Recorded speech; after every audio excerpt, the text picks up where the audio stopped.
What's going on, everybody? This is the Ground Up Podcast, and I'm your host, Aaron, and this is Keisha Rock. And this is episode 16, everybody. And we are so excited. We have today Malik Muhammad, all the way from California.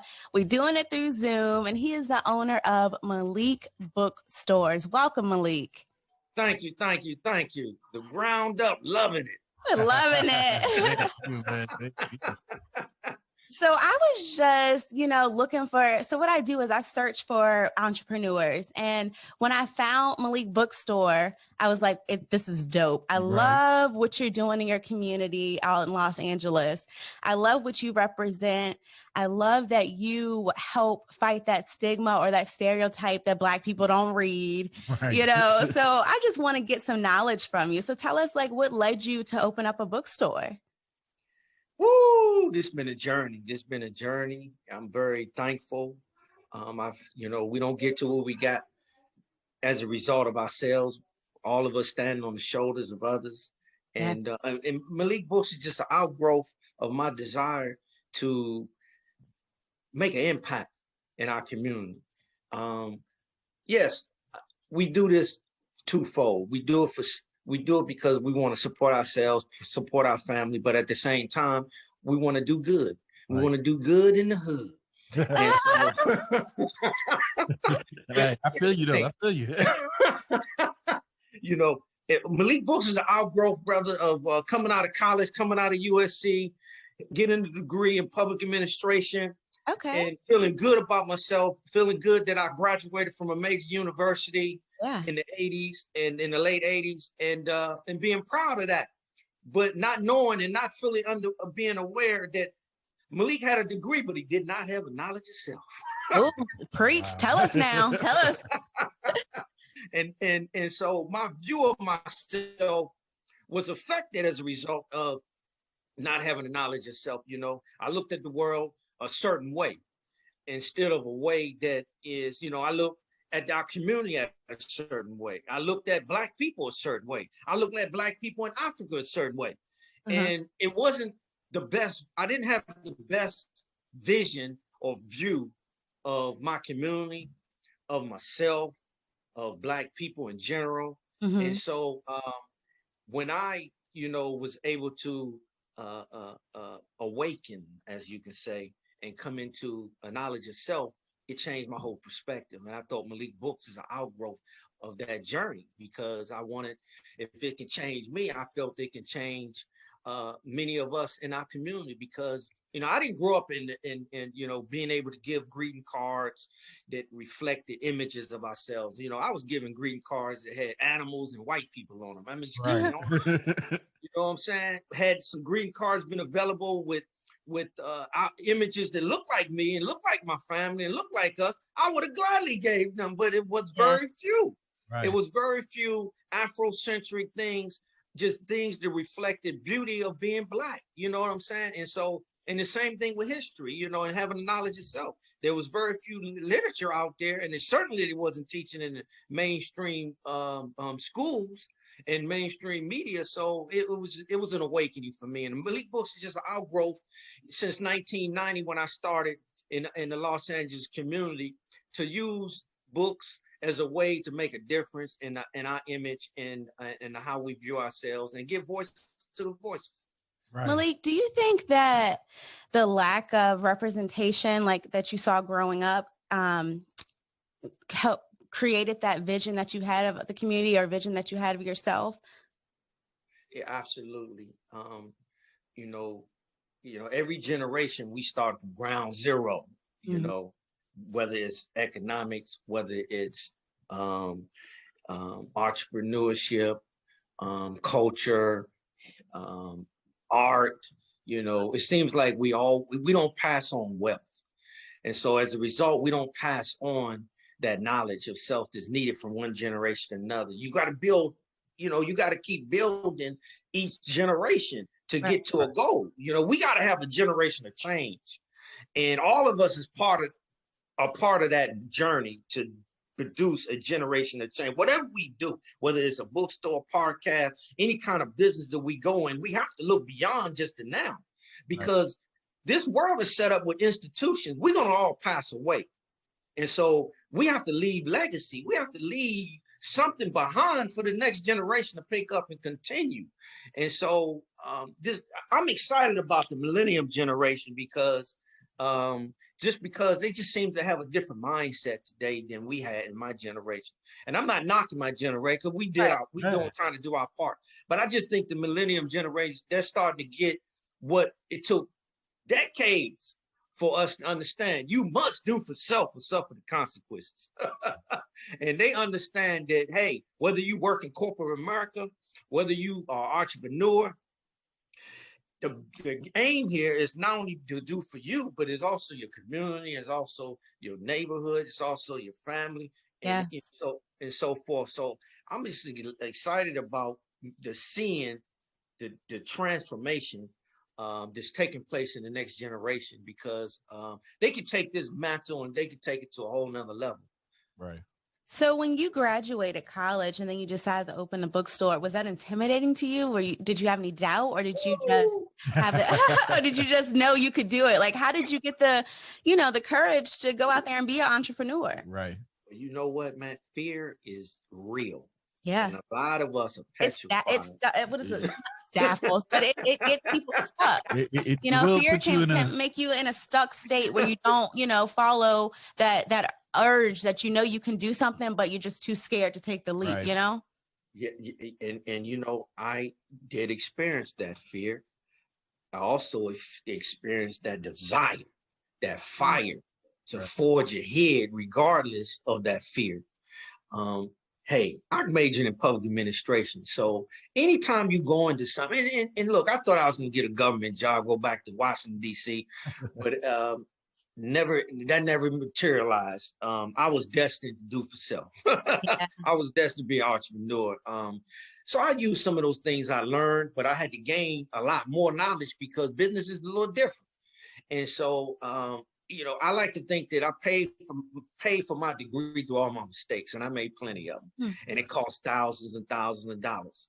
And I tell you that one of the things that are a challenge for most of us is like we like to talk the talk and not do the walk. You got to jump off the cliff. You got to listen. You're gonna make mistakes, and you're gonna make mistakes. But along the way, you got to learn from them, and you got to use the lessons of those mistakes in order to get better. And so I tell people all the time, man, you jump off the cliff. Stop talking about it. Jump off the cliff, man. Go do it. Just go get it. Is there anything you wish you would have known before you started? Well, we can always rewind the time, and we always can say, hey, things could be different if I knew this, but that's just not how life is. Right. Yeah. I wouldn't be where I'm at now if I could do it all over. True. I wouldn't have the family I have now if I could do it all over. I accept where I'm at and how I got here. All I need to do now is figure out how to do it bigger and better. Mm-hmm. I agree with that. I agree with that. So tell us what it's been like with, having the bookstore during the pandemic. I do know you opened up a second location. Congratulations. Ooh, thank you. Thank you. And I tell you, that was a challenge. Sleepless nights. It was something that me and my wife and the family prayed over. It was a leap of faith. Yeah, a leap of faith. I tell you, though, because we were faced with challenges at Malik Books in the Baldwin Hills Crenshaw Mall. We were closed for 6 months because of the pandemic. They closed indoor malls out here in California. Right. 6 months. 6 months closed. And this was a challenge because not only was the mall closed, but the other challenge was that the mall was being sold. And as a result of the mall being sold, the Los Angeles community thought that the mall was closed. So we were closed because of the pandemic. And then when they lifted restrictions, people thought that the mall was still closed because of them selling. Now, I don't know how they thought selling the mall means that it was closed. But right, yeah. And so it was a ghost town. Oh man. Many days was a ghost town. So did you open up the second location during the pandemic or before? During the pandemic. Wow. I just opened up on Black Friday. Me and the Wow. family worked night and day, work 9 day perseverance. We gotta perseverance even through adversity and challenges. And this was a leap of faith. The opportunity came, and even though the opportunity came and they approached me about opening this new store at the location, I had fear because of the pandemic. See, that fear was even when I did not want to pull the trigger, the person still dropped it in my lap. I was like, man, I'm gonna make you take this deal, whether you whether you don't want it or not. I know you think that because it's the pandemic, this is a great opportunity. This is the person I'm talking to negotiating, the lease. She's like, this is yours. This is where you need to be. I see how you doing things, and I want you here. I wanted you to bring this diversity here. You know what I'm saying? And I was, fearful of it because of the pandemic. But I knew that the uncertainty at Malik Books at the Baldwin Hills Crenshaw Mall. Why? Because they're trying to sell it and people think it's closed. And then they talking about closing the mall when they purchased it because they want to put residents and all this other stuff. So I'm like, oh, we might be out. Right. And you know what I'm saying? So I had to start thinking about the future. And so as it may be, Malik Books #2 in the Westfield Culver City Mall, aka Fox Hill Mall. And we opened up, and you know what? We opened up with a bang. The community came. Yeah. I didn't have people cry in that store. I didn't have people come in there, man, and just teared up and just said, man, they thank us every day. We have a beautiful store, and the people just are very excited that we took that leap of faith. Yeah. And so it is confirmation. This is what God wanted us to do. Exactly. Tell us about the store. When we're able to come out to California, we're definitely coming to visit. But tell us, I know it's like, is it all Black authors or is it majority? Well, the majority, because we don't live on an island, so we need other books from other communities, because good information is good information. I'm encouraged when we want to read, we want to pursue the truth, and we want to purchase books. And God works through every person, every color, every nationality. Absolutely. So if it's the truth, it's the truth. Yeah, absolutely. Man don't live on an island alone. So we need to study those who are successful, and make no excuses for our mistakes and failures. That's being wise. How do you go about choosing the books that you carry, or what? Well, Maliks give voice to the voiceless. So we have a variety of books. We really specialize in children books. Why? Because children are 100% of our future. Listen, we need a generation of change. Yeah. And that's the aim. Whatever we're doing today, we have to see a change in a generation 30 years from now. Right. That's the ultimate goal for all of us, because we want the next generation to be better than us. Right. And we want them to take the mantle to another level. And so whatever we do, and I know that's part of our mission, is to help produce a generation of change. I want to contribute to any program that is not about what I can get out of it. Is what we can collectively get out of it, so that we can produce a generation of change for the future. And so, and we got to learn to come together, to put money together to do that, and not worry about what we getting out of it. If we're going to talk about reparations, it shouldn't be what I'm going to get, because I don't want the money so I can go out and buy a Mercedes or go out and buy stuff here so I can, some sneakers and all that. That's not what reparation is for. We're trying to repair the damages. We need resources to prepare a future for our next generation. We can build hospitals, clinics, schools, farming, hotels. That's for what? To produce a generation of change, not for what we can get right now for ourselves and turn around and be consumers and spend the money on things. Invest in our community. Because that's all it's going to be if you just handing out money and say, here, take this 20,000, 30,000, 40,000 so that you can for reparation. No. Don't give us as a people no money like that. Right. No money like that. because we have had tremendous amount of mass lawsuits, civil lawsuits, like Denny's. Denny's said, "Oh, we violated your rights for decades. All right, we're gonna give away $300 million for all of our mistakes back in the day." And guess what? They come sending checks for $16 for everybody. Oh what we gonna do with that? What we gonna do with that? Oh my goodness. $16. That ain't gonna solve it. But if they would have created a corporation and gave us Denny's in communities, and those projects funded schools, clinics, yep. Things that we need, it would have been better off.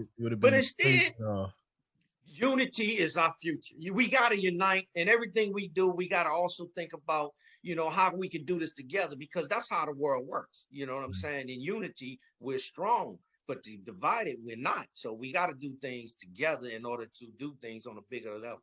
Mm-hmm. Man. Giving it to us, Malik. I love it, man. I know. What are you most proud of? I mean, you opened up this bookstore in 1990. Yeah. And you were still going, thriving, opening up a second location. I mean, you got to be proud. I am. I've done a lot of things over the years. One thing that I've noticed about myself is that I'm always helping in some capacity. I pointed out that I did real estate, and that's usually the financial freedom that most of us can enjoy owning our own house. I did that for right out of college too. Home loans, put hundreds and thousands, probably over 1,000 people in properties, to realize the home ownership. Also coached track and field. I was an athlete. That's how I went to SC. I ran track. I was world class. I'm an Olympian. I'm a former Olympian. I competed in the '84 Olympic Games, And so, so that was a great achievement, for me as well. And I've coached kids, and they went to college and so forth. I help people realize their goals and their dreams, and help these youth get to college. You tell me I want to get to college and get a scholarship. Hey, I'm your guy, because I'm going to help you. If you got the talent and the determination, I'm going to help you. And realize that. And I've helped kids get to college and get scholarships. So, but Malik Books, that's my greatest gem. That's my greatest accomplishment. And that's where I made the greatest impact. And I had to realize that, I had to take a break. I had to step away from it in the early 2000, around 2010, mm-hmm. I had to take a break from it in order to realize that, though. We all go on our own path and journeys at some point, we all find doubt in certain things that we do. And so I went through that, and only to come back bigger and better in 2018 and realize that this is where I need to be. This is what has my most passion. This is what allows me to do what I do, and do it with passion, and love doing it, and wake up every day and love to see the transformation that takes place when I see a little kid buy a book that look like them, and promote, self-esteem and right. Self-awareness and culture, that's meaningful to me, because that's, very important when we doing the outreach, when we go out and we go to different events, and we take our books, to them to try to help them, to see. And people say, man, I didn't know that. I didn't know we had this many books like this. Because you walk in a regular store, you don't see no variety like that. Right. You know what I'm saying? And so, we got gifts in our store that also reflect, affirmations that are powerful, and so, so those are the things. My greatest achievement, I would say, again, is Malik Books, is my journey with Malik Books. I love it. I love that, man. I mean, you've been dropping gems this whole episode, but I still got to ask, because you could have more up your sleeve. If there was a piece of advice that you want to give to people who are aspiring to be an entrepreneur, aspiring to, take that leap of faith, what advice would you give them? Well, my advice would be is to challenge your fears, is to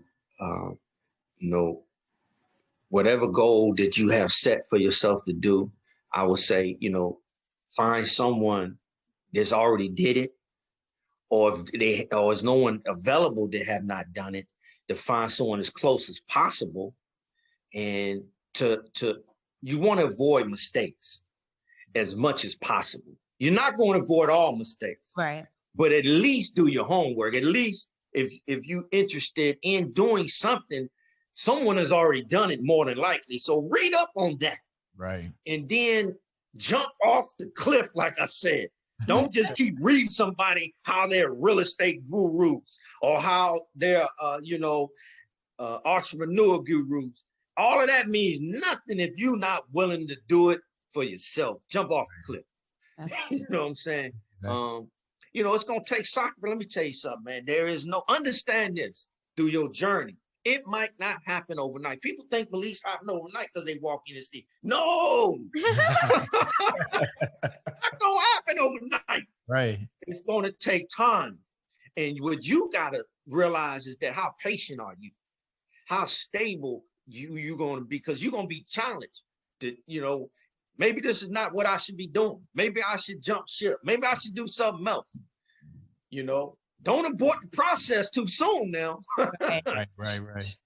You got to have stick-to-itiveness. You have to have stability, stick-to-itiveness. You have to, every day work at it until you reach your goal, and make your goals realistic. Don't make it unrealistic. Sometimes we can be unrealistic. You gotta be realistic now. Look, Malik, if you shoot for the sky, you might land in the clouds, right? Absolutely. Just have in that process, shoot for the stars. I love it. Shoot for it. But have realistic steps along the way to get to them stars. You know what I'm saying? That's all. I love it. Gotta have check-in points. You know what I'm saying? That's all. The people in the Tour de France, hey, they got checkpoints to get before they finish up that month-long bike ride. So that's all. Shoot for them stars. They had them little checkpoints now, so you can keep getting to them stars. Yeah. All right, you mentioned legacy earlier. Right. I definitely want to ask you, I feel like most entrepreneurs consider their legacy. Can you tell us what you want your legacy to be? My legacy, I would love to be, is that Malik Books gave voice to the voiceless. That Malik Books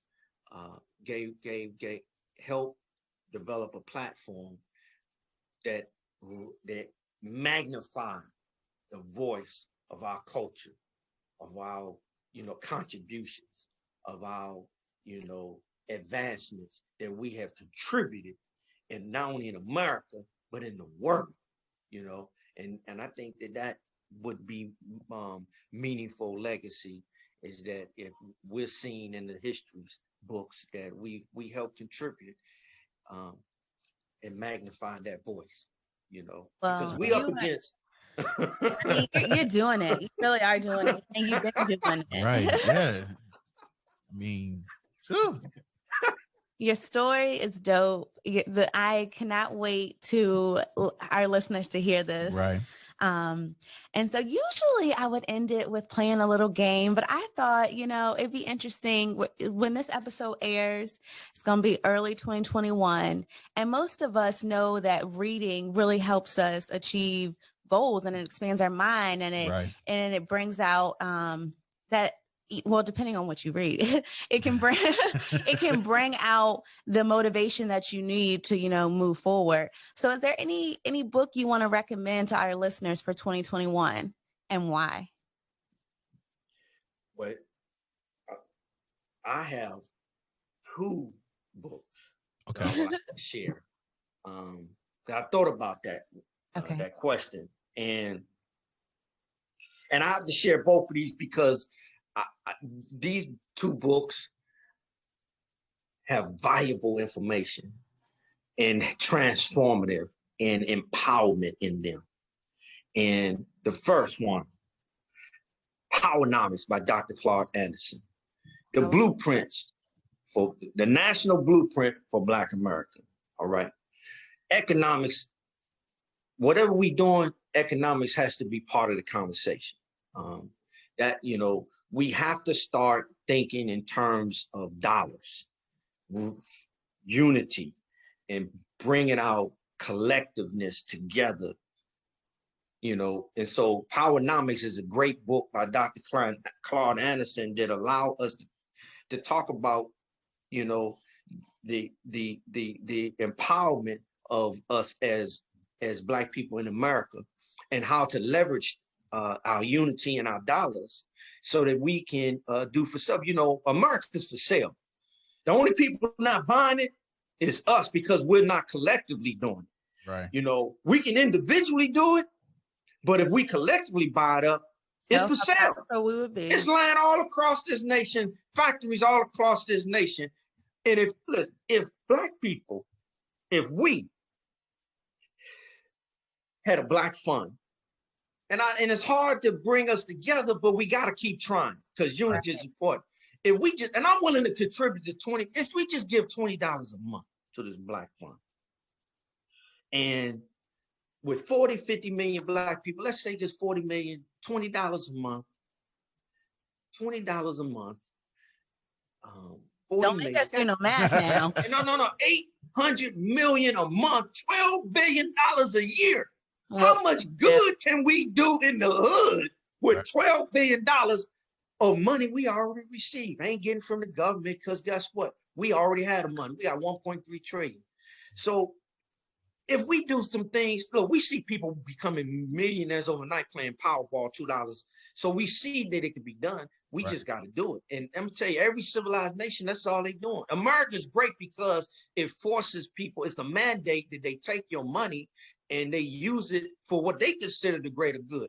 It's just, we have to learn to do those things ourselves for ourselves. And so PowerNomics is just a book that say, hey man, we got to come together and pour this money so we can do a greater good as a whole for us. So we can raise 12 billion painlessly.